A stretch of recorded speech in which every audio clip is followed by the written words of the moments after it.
Biblioteca de Bolso, uma conversa informal a três sobre a relação que estabelecemos com os livros. Uma ideia original de Inês Bernardo E José Mário Silva. Bem-vindos ao Biblioteca de Bolso, um podcast em que conversamos com grandes leitores a propósito da influência de certos livros, não necessariamente os livros certos.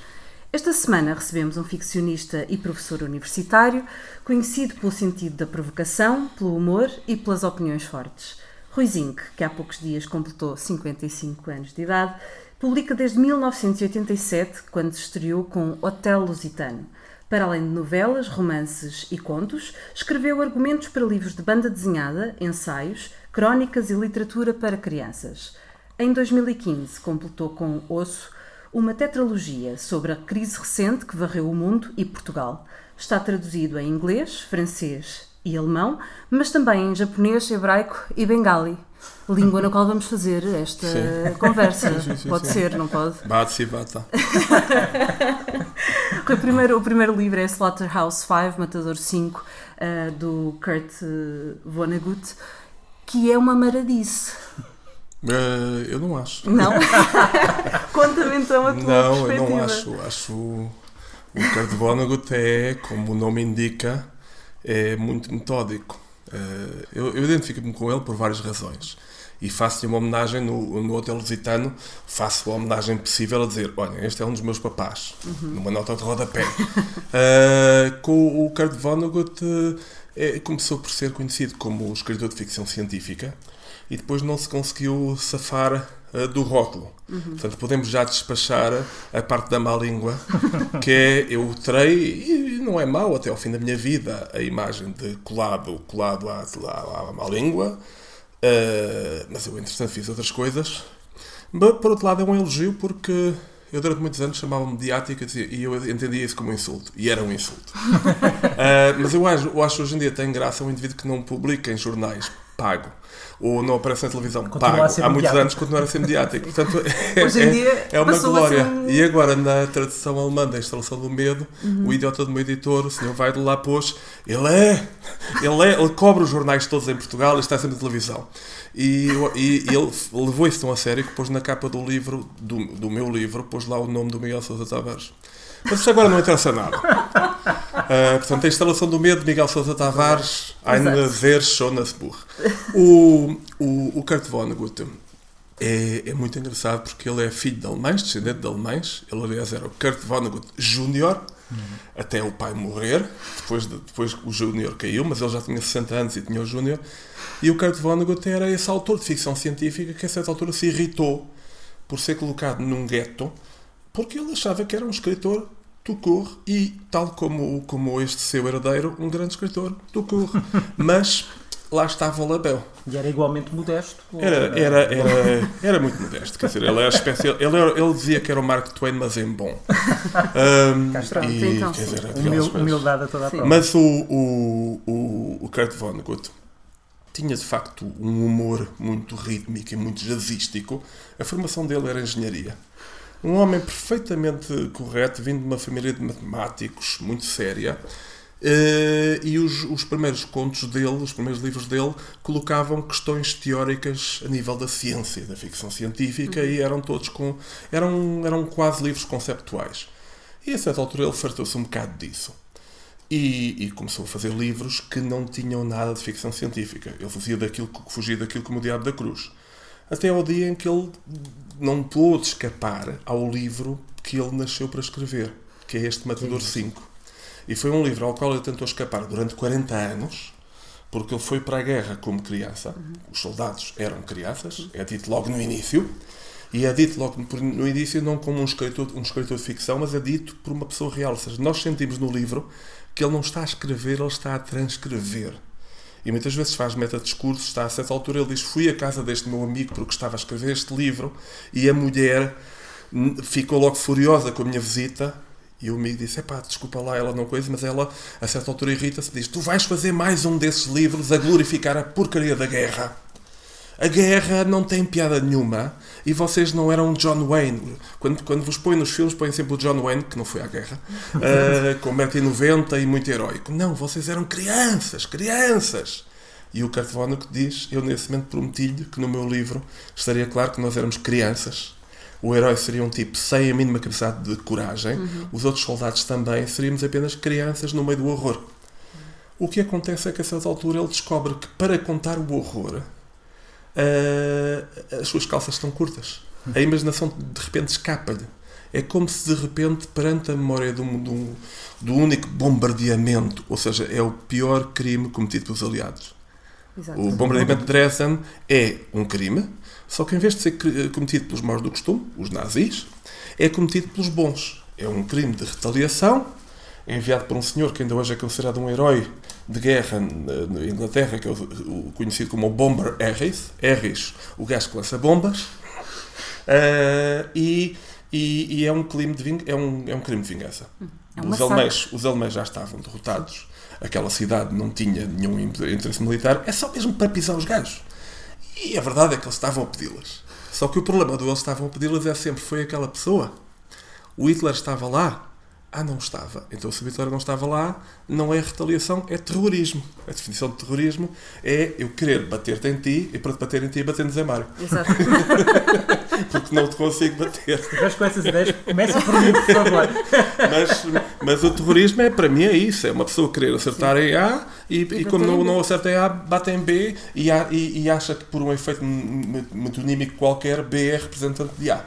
Exato. Basicamente é isso. Mas então, as calças ficam curtas e a ironia das ironias, aquele que quer fazer um livro realista, as palavras falham-lhe.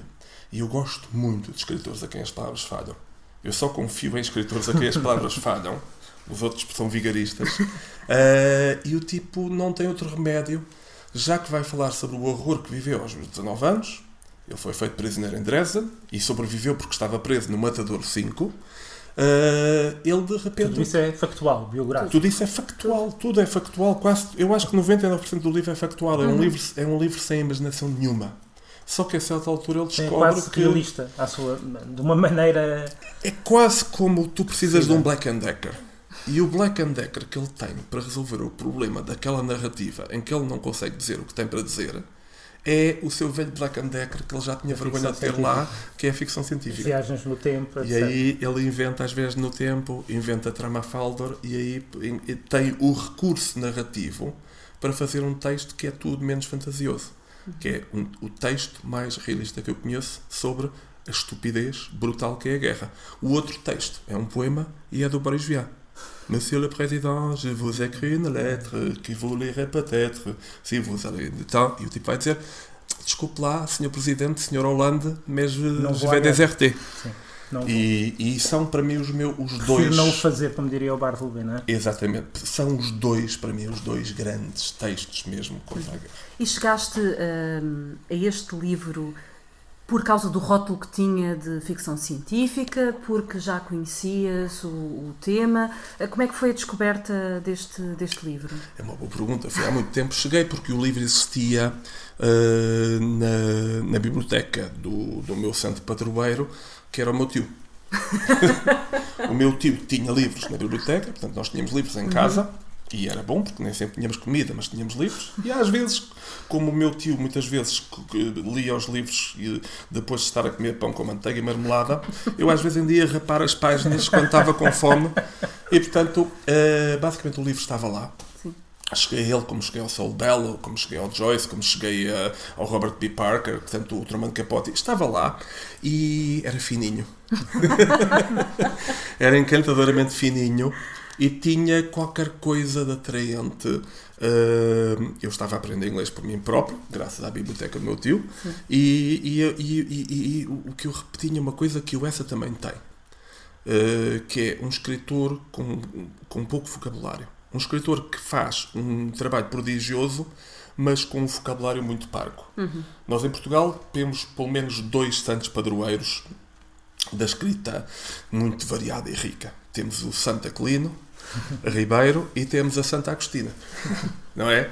Exato. Os outros são meninos, quer dizer, o Lobo Antunes e o Saramago comparados com a Agostina e com o Aquilino Ribeiro são meninos. O Padre António Vieira, mas mais para trás. Mas o Padre António Vieira não, o Padre António Vieira é um prodígio, mas não é um prodígio, ritmo, não é? É o prodígio do ritmo. Ele é um barroco de ritmo, mas é muito moderno em termos de linguagem. Sim. Portanto, o vocabulário é, tal como o vocabulário do Voltaire, é um vocabulário muito curto e muito acessível a qualquer leitor médio.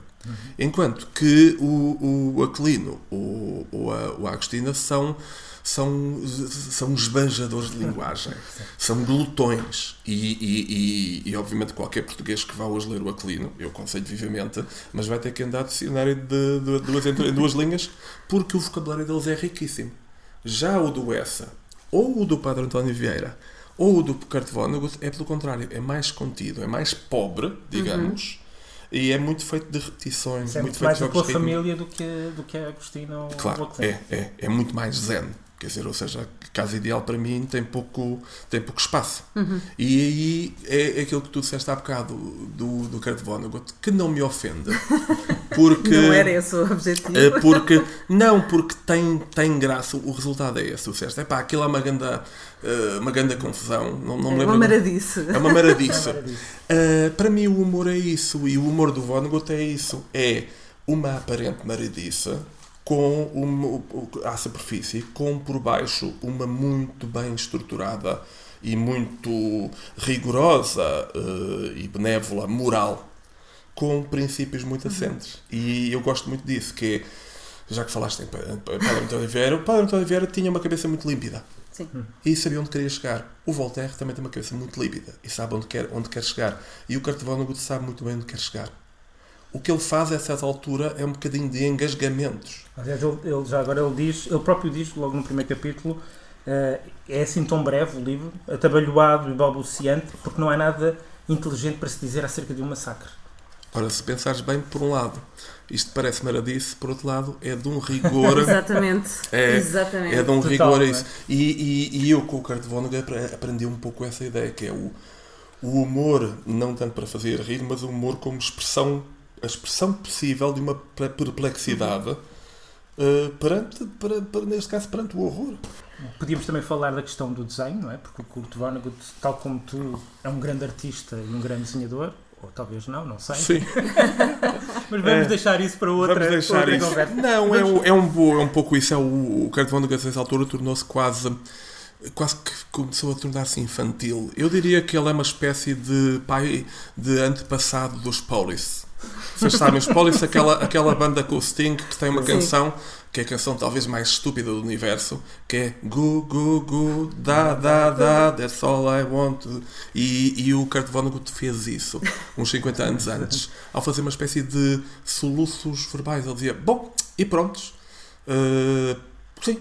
E prontos. E foi isto. E prontos. E usava muito este e prontos como ritmo. Tive a noção perfeita que com um elemento completamente acessório se podia fazer um ritmo que marca uma coisa essencial. E pronto, vamos mudar agora do livro de um livro que atravessa vários tempos e em que há viagens no tempo, para um livro que se passa integralmente numa tarde, numa só tarde, que é O Anjo Curado, do José Cardoso Pires. De alguma maneira o José Cardoso Pires, não direi pai, mas também faz parte da tua família, ou não? Penso ao clube daqueles autores de penso que esta é a regra do jogo, deste podcast, isto é, a tua biblioteca fala de ti ou fala da pessoa que tu gostavas de ser. Pode ser uma madrasta má também. Pode ser uma madrasta má, mas é um bocadinho, a regra do jogo é essa, é como que livros é que levava para uma ilha deserta. Eu, por exemplo... Não levas os livros que não te interessam, não é? Sim, mas num podcast anterior houve uma pessoa, salvo erro foi o Gonçalo, que escolheu o livro Fragmentos do Discurso Amoroso de Roland Barthes. E eu fiquei assim, bolas! Porque podia ter sido, porque o Fragmentos do Discurso Amoroso tem uma coisa em comum com estes 3 livros, que é o que me interessa a mim, que é a ficção como ensaio. A ficção como pensamento estruturado com a lógica do romance. Mas é pensamento. E que vai para algum sítio. Não caminha para uma moral, mas que problematiza qualquer coisa. E que ao problematizar acrescenta algo a esse assunto. O princípio moral da arte, que é quem conta um conto, acrescenta um ponto. Se não acrescenta, é imoral. Se acrescenta, é moral. E o Cardoso Pires, para mim, este é primeiro um dos poucos títulos de substantivo e adjetivado que funcionam. Geralmente estes títulos dão bosta.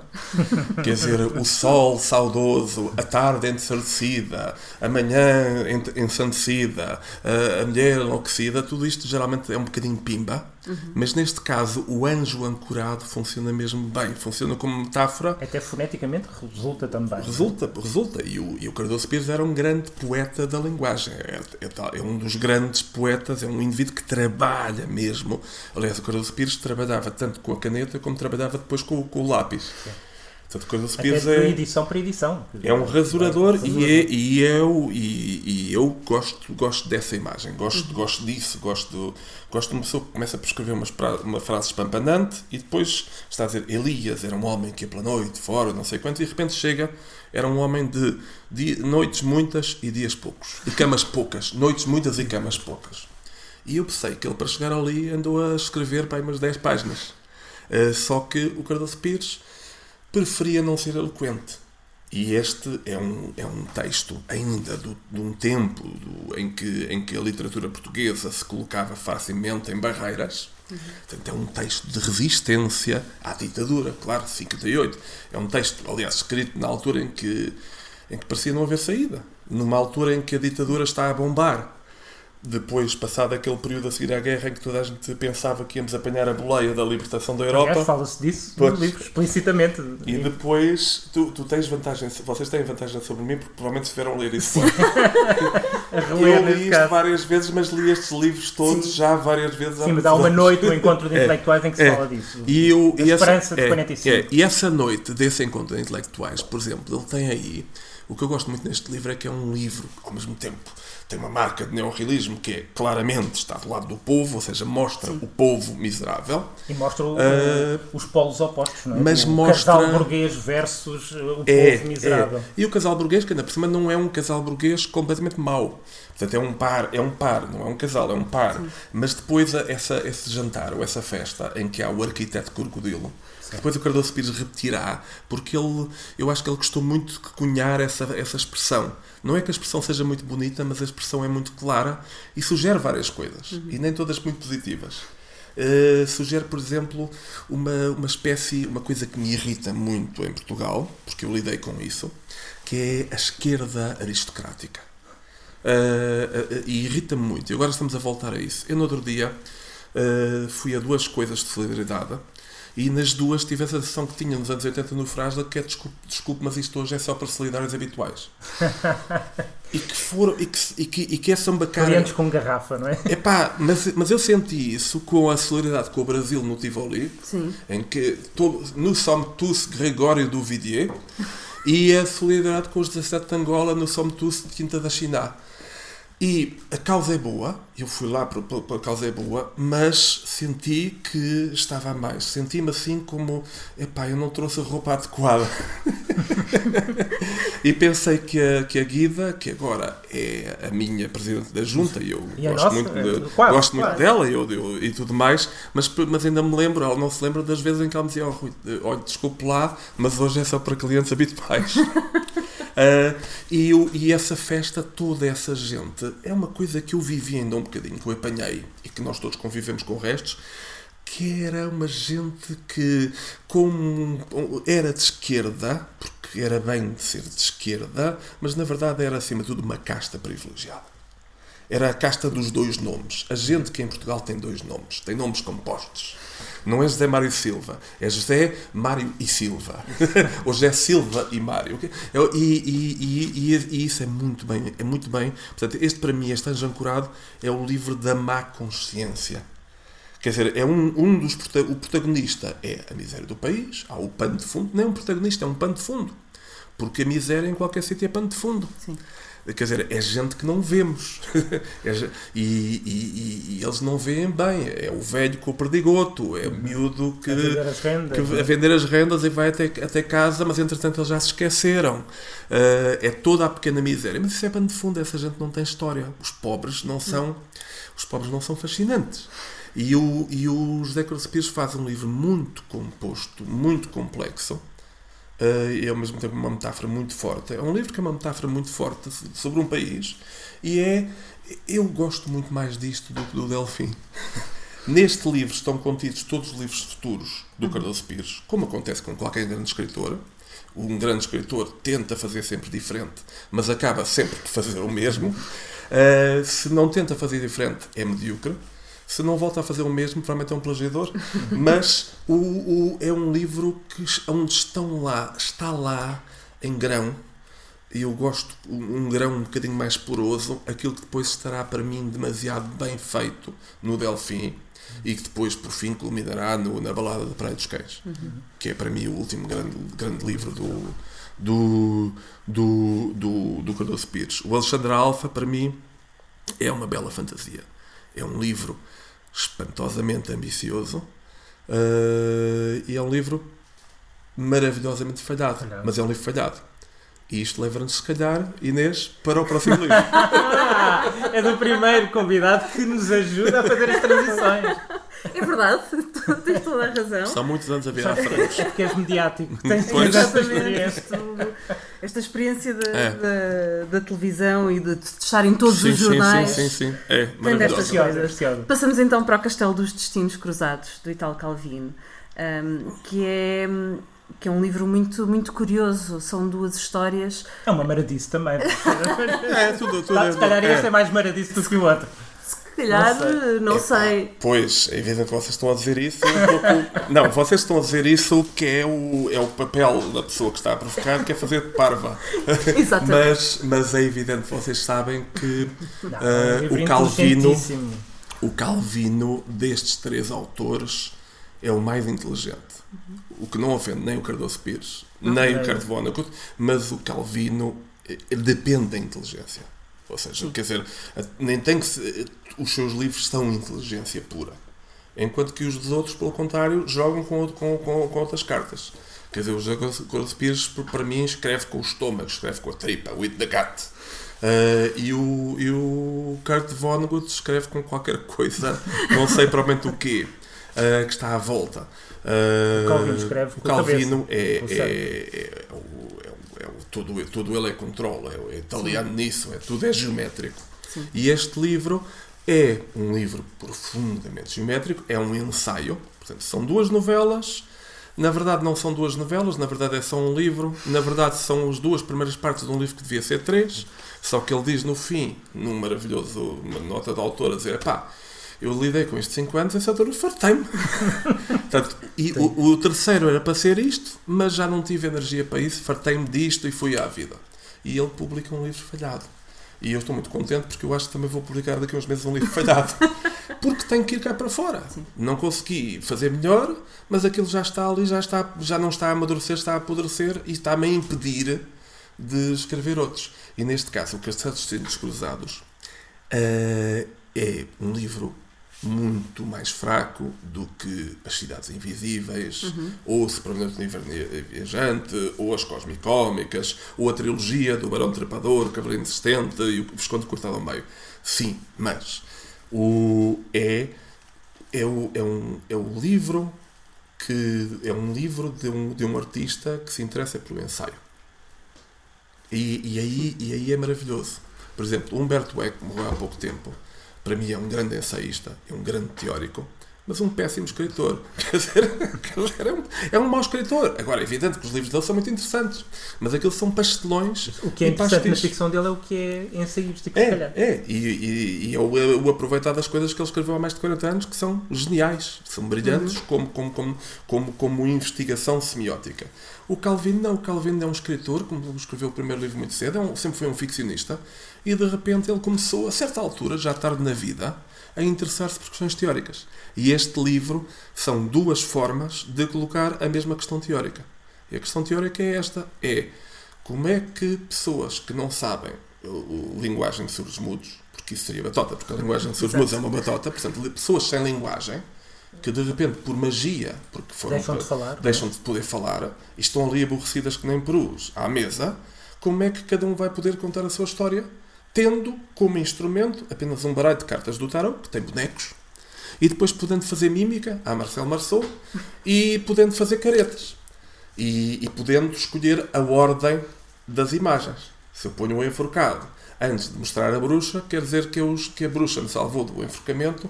Se eu ponho um enforcado depois da bruxa, quer dizer que foi aquela cabra que me destruiu a vida. No certo sentido, é um ensaio sobre a linguagem. É um ensaio sobre a linguagem e é um maravilhoso ensaio. E o Calvino tem uma coisa que me atrai muito, que é, ele de repente tenta resolver um problema experimental complicadíssimo, mas o trabalho dele não é só resolver o problema. Resolver o problema é fácil. O trabalho dele é depois tornar aquilo legível para um escritor mediano. O trabalho dele é sempre... ele é um experimentalista de tipo raro. É um experimentalista em que a complicação fica para ele. E como vocês sabem, grande parte dos experimentalistas do século XX são um bocadinho mais espertos. Porque fazem muitas vezes uma coisa simples, deixam para o leitor a complicação. O leitor tem que resolver, não é? E aqui o Calvino não. O Calvino tenta, não descansa, enquanto não consegue tornar cada conto um conto quase clássico. Eu digo conto porque o Calvino ele é um romancista, mas na verdade quase todos os livros dele são coletâneas de contos. Coletâneas de contos que ele depois, com 2 ou 3 pinceladas, transforma em narrativas longas. Mas eu acho um livro extraordinário, acho um grande livro falhado. E eu gosto destas 3 coisas. Gosto muito no Kurt Vonnegut do humor como perplexidade. Sim. O humor como uma forma de expressar perplexidade. No Cardoso Pires, da forma fantástica, o romance como metaconsciência. O romance como, ao mesmo tempo, uma história que é contada, que toca os botões do leitor, mas depois um romance que consegue falar das poucas vergonhas da casta a que o próprio escritor pertence. Porque, obviamente, o Cardoso Pires, como quase todos os escritores portugueses, beneficiava disso. E no Delfim nós vamos ver isso, que é, apesar de tudo, o escritor é convidado para ir à casa do Delfim.